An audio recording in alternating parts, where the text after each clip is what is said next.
Hey guys and girls, welcome to another Sunday afternoon chat on another summertime day here in Oklahoma. Beautiful day, but 95 degrees. We've got probably 100 degrees coming before the afternoon is over. A couple, 2 or 3 more 100-degree days. And we're going to have a couple of weeks of nice weather where the highs are in the lower 80s to the middle 80s to the low 90s. And anytime you're 92, 93 or below in July or August in Oklahoma, and southern Oklahoma in particular, that's nice. That's very, very nice. And so we thank God for that.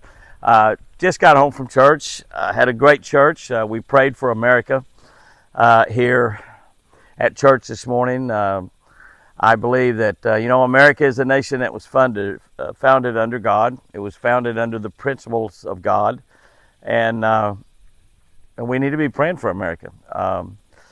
I witnessed as a young man, a young boy, the assassination of the killing of a great American president, Kennedy. I was shocked when that happened.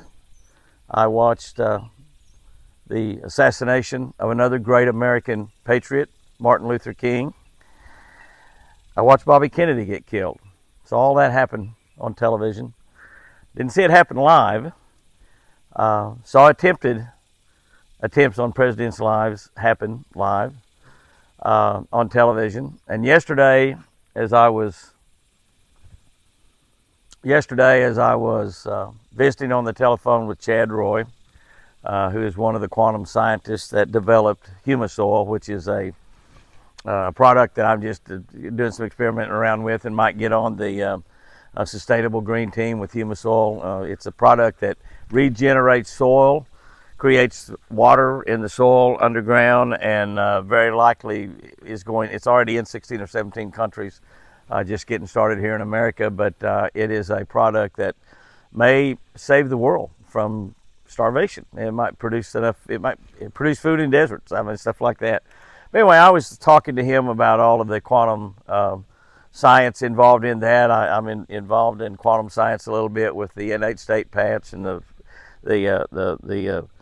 photons that are in our body, and lighting those photons up to make everything go better health-wise. And we live in a balanced world. God created things balanced inside our body, outside of our body, in the water, in the soil, in the air, in the atmosphere, on the planets, in the stars, everywhere. God created everything in order. And I was visiting with him about the humus oil, and the television was on. The sound was turned down, and I just was glancing up every now and then, and as I glanced up, former President Donald Trump, and I spent a day with Donald Trump at the White House in Washington a couple, 2 or 3 years ago, or I guess over 4 years ago now, when he was president. I've met pretty much every president since Jimmy Carter to now, with the exception of 2 of them. Fished with some of them, and President Trump couldn't have been a greater host. He couldn't have been any more personable, couldn't have been any more presidential, couldn't have been any nicer. I was there for a day that was Made in America Day, where we were celebrating great products that are made in America. And I was there representing a great boat company that was founded and started right here in America by Mr. Forrest Wood, Ranger Boat Company. And when I got to visit with President Trump about that Ranger boat, he said, "And this boat, Jimmy, is made right here in America." I said, "Yes, sir, it is. Yes, sir, it is." And not only is this boat made right here in America, this trailer that it's on, this Ranger Trail trailer, is made over in Flippin, Arkansas. That trolling motor that's up in the front of it is made in Minnesota. That big Mercury motor on the back of it is made in Fond du Lac, Wisconsin. Those locators that are on here are made in Kansas City, Missouri, and Tulsa, Oklahoma. Everything that's on this boat is made in America. These are proud, great American companies that have become dominant and iconic companies in the fishing industry. Of course, President Trump doesn't fish, and so his son Donald Jr. and Eric, his son-in-law, would probably understand everything I was talking about. He didn't necessarily understand it, but he did understand when I told him that there was an F-4 fighter jet, a Lockheed Martin F-4 fighter jet, parked right beside me on the White House lawn, and where they had parked the Ranger boat for me to be with during the day. And I told him, "By the way, Mr. President, this Ranger boat will outrun that jet." he looked at me and he said, "I don't think so, Jimmy. I don't think so." And I said, "Well, it will if you put it on out there on that Potomac River. It'll outrun it on that river." And he said, "Well, I suppose it would." And I was actually thinking of when Captain Scully landed that jet and saved all those people's lives on the Hudson River. And I just got the Potomac River and the Hudson River messed up in my mind when it caused me to say that. It's something just come off the cuff, and I said. But he couldn't have been any more congenial. He spent the entire day with all of us that was there, and couldn't have been nicer, couldn't have been more friendly. And yet, as I was talking to Chad Roy yesterday and had the television on, I saw the president as he was talking and looking around and talking about a video, I guess, up there. And I couldn't hear because I had the sound turned down, just watching the picture. And as I watched, I saw him reach up and grab his ear and then go to the ground. And I told Chad, I said, "Chad, I've got my television on. I think the president just got shot.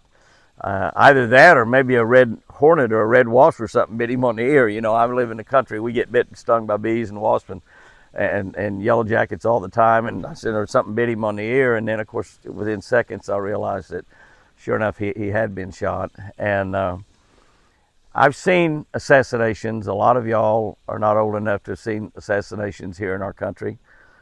Many of y'all are. We've had several more that were near misses. Governor Wallace down in Alabama, and who was paralyzed because of that. The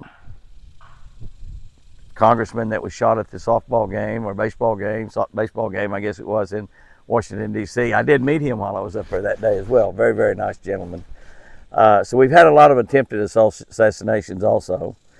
But we need to be praying for America. Whether you're a Democrat or a Republican or independent, and I've had a few comments lately on my social media, not many because we get thousands and thousands of comments, and almost every one of them are positive. The ones that are negative, I'm just as nice as I can be to the world on them, and they quit griping. I'm so nice, they just quit commenting and go somewhere else, I guess, and make dirty remarks for somebody else. But I had a couple here the other day. Some of y'all said, "Stay in your lane, Jimmy. Just stay in your lane. You're a fisherman. You're not a politician." And you're right. I'm not a politician. Never run for any political office, not even in high school or college. I do have a degree in political science from college and a degree in economics, so I'm really heavily involved in politics. Like I said, I've met most all of the presidents that we've had since Jimmy Carter, with the exception of 2 of them, and taken some of them fishing. I've taken governors fishing, United States senators, congressmen, all kinds of politicians fishing. Been around politicians all my life. That helped with fundraisers for various people. Was actually going to spend a week with Jeb Bush in South Carolina when he was running for president. I was going to spend a week with him campaigning. I met Jeb when his dad, George H., was vice president under Ronald Reagan. That's how much I'm involved in politics, and I think we all ought to be involved in politics. People say, "Well, I go to the YouTube channels and watch the deer and watch people fish and all of this to get away from all that crap, to get away from the news of the world." Well, it'd be nice if we could get away from the news of the world, but we can't. It affects everything that we do, and we need to be more involved in the news of the world. We don't have much of a choice out here in America. Our only choice is to vote. Most of the states we vote in, doesn't matter how we vote on a national level, we can vote for the Democrat or the Republican or the Independent, and our state is going to elect whatever, a Democrat, a Republican, or an Independent, irrespective of what our vote is, and he's going to do it by landslide.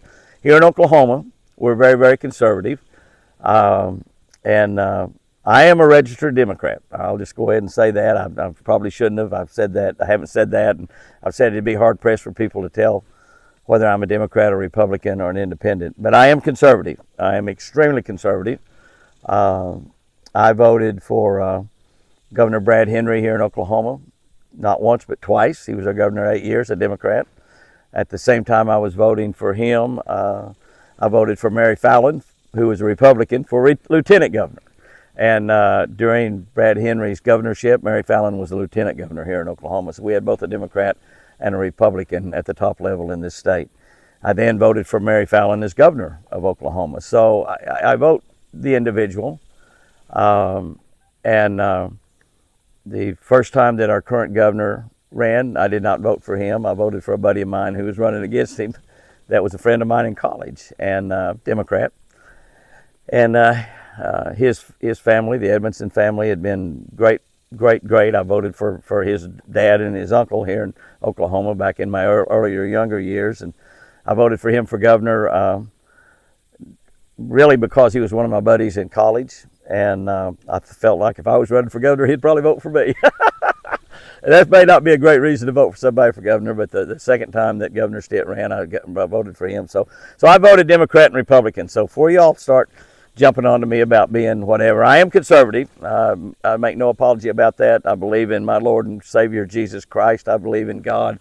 I believe we are a godly nation. I believe we should have the 10 Commandments posted everywhere. You've heard me say many, many times that they should teach Proverbs in school. They should teach Proverbs in school. I've been saying that for 20 or 30 or 40 years. The book of Proverbs, that's right, from the Holy Bible. And if kids would learn those Proverbs, many of them would take them to heart, many of them would live by them, and we'd have a better country. We'd have a better educational system, we'd have smarter kids, we'd have less crime, we'd have greater percentages of marriages that make it, we'd have less divorces, we would have all kinds of things if they just teach Proverbs in school. But back to this deal on this assassination. I was brokenhearted when the assassination of John Kennedy and Bobby Kennedy and Martin Luther King happened, when George Wallace was shot in Alabama, when Martin Luther King was killed, when Ronald Reagan was shot, on and on and on. An innocent person was killed yesterday by some person that was using politics to create hate in their own mind somehow. Is the individual crazy? I don't have any idea. I haven't even heard the name or know anything about it. The last I heard last night or this morning before I went to church was some 20-year-old guy from Pennsylvania. That's all I know about him. So as this chat goes out, y'all probably know a whole lot more than I do about it. But killed an innocent bystander, somebody that was there, used his body to shield his family when the bullets started ringing out. And 2 other people, I guess, are critically injured from what I understand. And the President of the United States has a bullet hole in his ear. I told my preacher this morning that President Trump, for the last several years, has professed being a saved, born-again Christian, professed being a godly man. Many of y'all have said, he's not a Christian, he's just doing that for political purposes. Well, I don't know. But I got to tell you, I told my preacher, Donald Trump is not a godly man, not a saved, born-again Christian. After what happened yesterday, he certainly is. When a bullet, and I guess they said it was AK-47 or an assault rifle, so it was probably a 5.6, 223. And it looked like about the size bullet hole in his ear when I saw it happen yesterday. If he's not a godly man, he certainly ought to be now, because by the grace of God, our president, our former president, wasn't killed.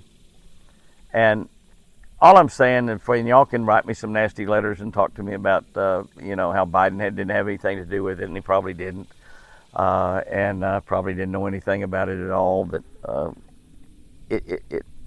but we have a federal government that has been weaponized against conservatives, against moms and dads that go to school board meetings, been weaponized against patriots that love America.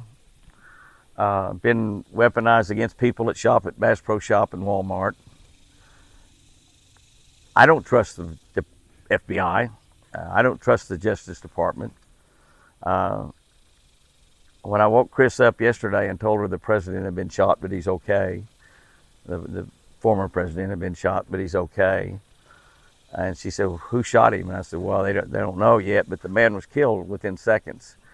And as I looked at that last night, I don't know, there might have been a lot more said about it today. I don't have any idea. But as I looked at that last night, I thought, how in the world is the Secret Service, the FBI, the Secret Service, how in the world do they kill a man within seconds, which is, I guess it was that fast, within seconds of him shooting into the president's rally at the president, hitting the president? How do they kill him within seconds without stopping him from doing that a few seconds or a minute or 2 minutes or 3 minutes before that? individuals that I saw yesterday evening were talking about they saw the man crawling, army style, in the ground with a shotgun strapped over his shoulder. Saw him crawling up the building. They've told the police, the man's got a gun crawling up that building. Why they let the president, why didn't they get him off the stage? At the second they found that out, I don't know. I don't know. I do know that several states tried to keep Donald Trump off of the ballot. That's totally un-American, totally undemocratic. That's done in foreign countries, banana republics, communist countries, Marxist countries. They then filed all kinds of, and again, Democrat prosecuting attorneys filed charges against him in several states of all kinds of various things. One of them was taking classified documents to his home in Florida, which is the exact same thing that almost every president that we've had has done. And we didn't know that, but we found that out through all of these investigations, including the current president who took classified information to his home when he's the vice president. And the vice president's not allowed to do that. The president is allowed to take classified information to his home, as President Barack Obama did, President Bill Clinton, George W. Bush. I guess they went back several presidents, and they had all done that. But yet only one of them is being prosecuted. So they tried to prosecute him, and many people have said, will they try to kill him? Will they try to kill him? Well, one man did try to kill him. Was it a conspiracy? Did the federal government have anything to do with it? Did politics have anything to do with it? Well, in some way it did. But it just, you know, as I saw it last night, and maybe there's a better explanation for it now, but I wondered, how in the world do they kill a sniper, which is what he was, a pretty good shot too, you know, a pretty good shot. You know, I saw the bullet hole right there in the earlobe. If you get shot anywhere in your body, that might be the best place in the world to get shot, right there. A lot of people actually poke holes in their ears right there anyway. And women do it all the time. And then some guys do it that act like women. They've poked holes in their ears. But he had a bullet hole right through his ear. How it happened and didn't kill him was only by the grace of God. The grace of God, the same grace that covers up your sins and my sins. The same grace of God saved former President Trump's life yesterday. You know, I told my preacher this morning, when I shoot wild hogs here on the ranch with a .22 rifle, if they turn sideways, that's where I shoot them, right in the ear. I aim right for the center of their ear.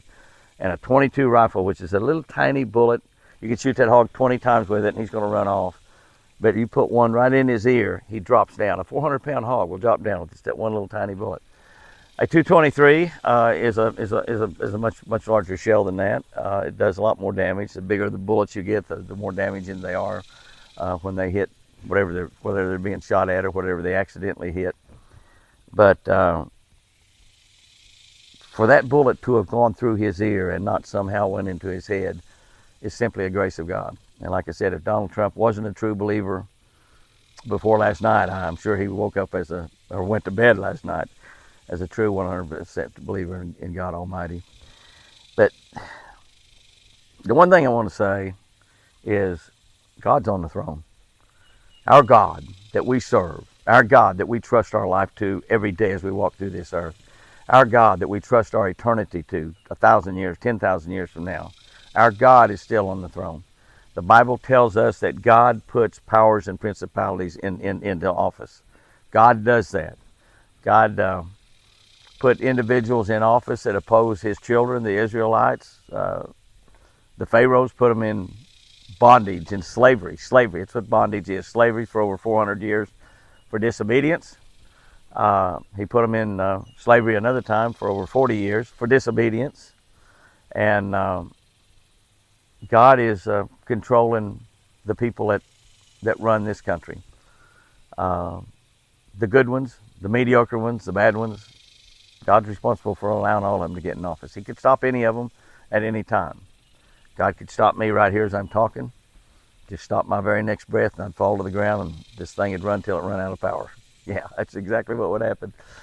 But God controls our very next breath. He controls the next breaths of President Biden, President Trump, all of those congressmen, all of those senators that are making laws for you and I to abide by, raising taxes for you and I to pay, on and on and on. But let's pray for America, and let's get rid of this. Let's get rid of this evil vitriol, evil talk and language and things that we do because of politics. Yeah, I disagree with a lot of things that liberals believe nowadays. They certainly disagree with a lot of things I agree with. But we can talk about that. And for the most part, I've accepted pretty much everything that the liberals believe in, including all of the transformations of people's bodies and everything, and whether they wanted to call themselves a boy or a girl or a race car or a horse or a cat or a dog. They can do that just as long as they just don't do it to children, is the way I think about it. But let's get rid of this evil. Let's get rid of this taking politics to an evil point. Whether you're a Democrat or Republican or an independent, get involved in politics, vote whatever you believe, and for whomever you believe in. Make sure that your thoughts and your beliefs and your ideology lines up with whomever you're voting for. Don't vote for him because he has an R behind his name. Don't vote for him because he has a D or an I behind his name, either one. Or he doesn't have anything behind his name. Find out what he or she believes in. Make sure they believe in the same things that you believe in. One of the things that I've always said, it is good to put an outdoorsman, somebody that likes to fish and hunt, in a political office, whether it be a local mayor or all the way up to the president of the United States. Is it really, if you got somebody that likes to hunt and fish, you know where his moral and ethical values are for the most part. And they're pretty doggone good, because that's just the way hunters and fishermen are. But make sure you vote. Vote however way you want. But let's get rid of this where families hate each other because of a political belief, because they can't agree with who you voted for governor or mayor or your congressman or president, because they don't like the way liberals think, or they don't like the way conservative thinks. And so for that, they'll make water thicker than blood. You know, all my life I've heard the old saying that blood's thicker than water. And what's that mean is family trumps everything.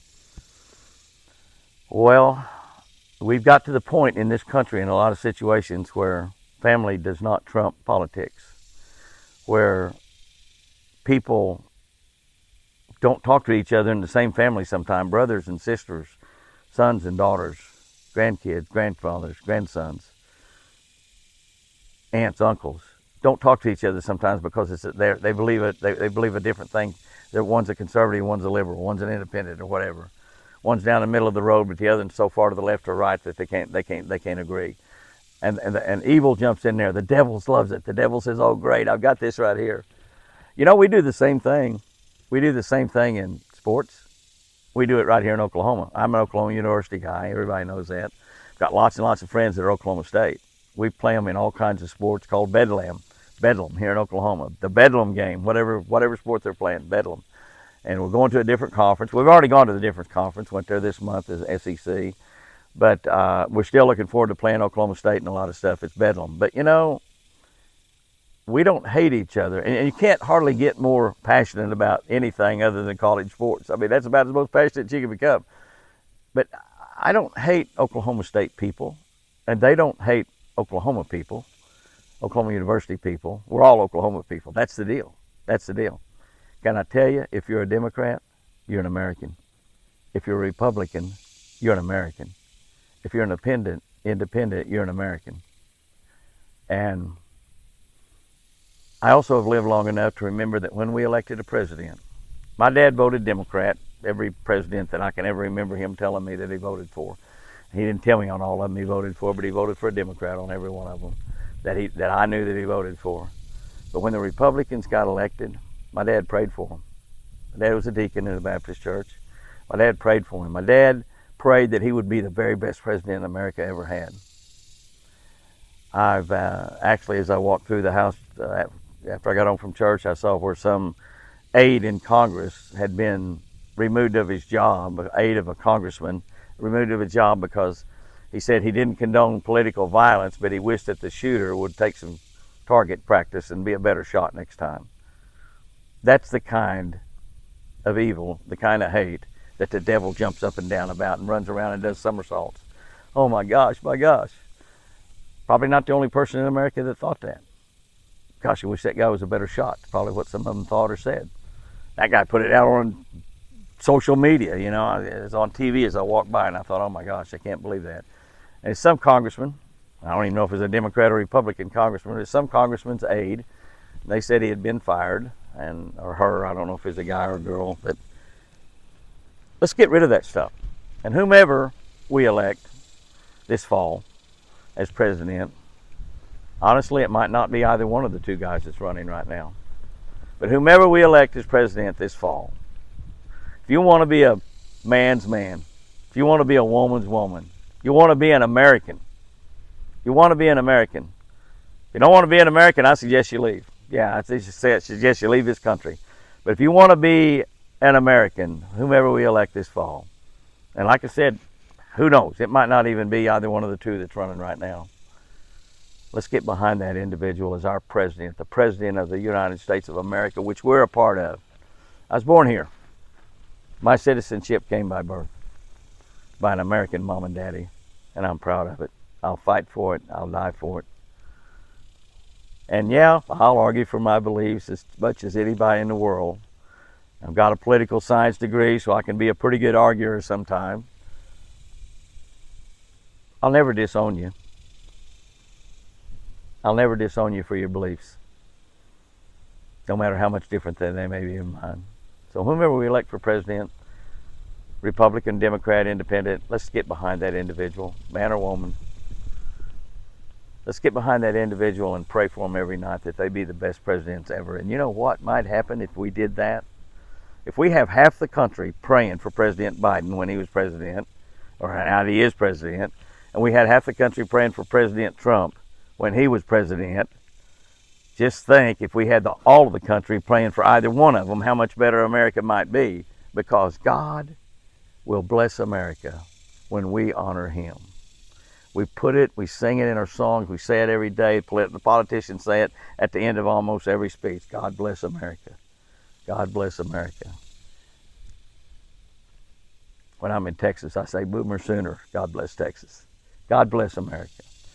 So, instead of getting ugly, if your guy or woman does not win come election in November, when you talk to God every day, several times a day, many of you, pray for that president. Pray for that president. And mean it. When you're asking God, ask God to make that president the best president that America's ever had. And whomever is the president, neither one of these guys that are president right now, if it does end up being one of those two, will be able to run again. But whoever it is, the president, you pray for that president, and they comes around for re-election. If you don't think they've done the job, vote for the other person. That's the way it is.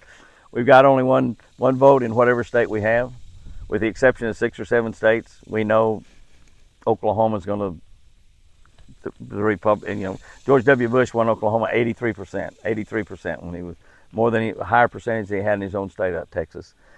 Oklahoma's going to vote conservative, period. California's going to vote liberal, period. New York's going to vote liberal. There'll be areas of those states, all of them, where they'll have liberals and conservatives both.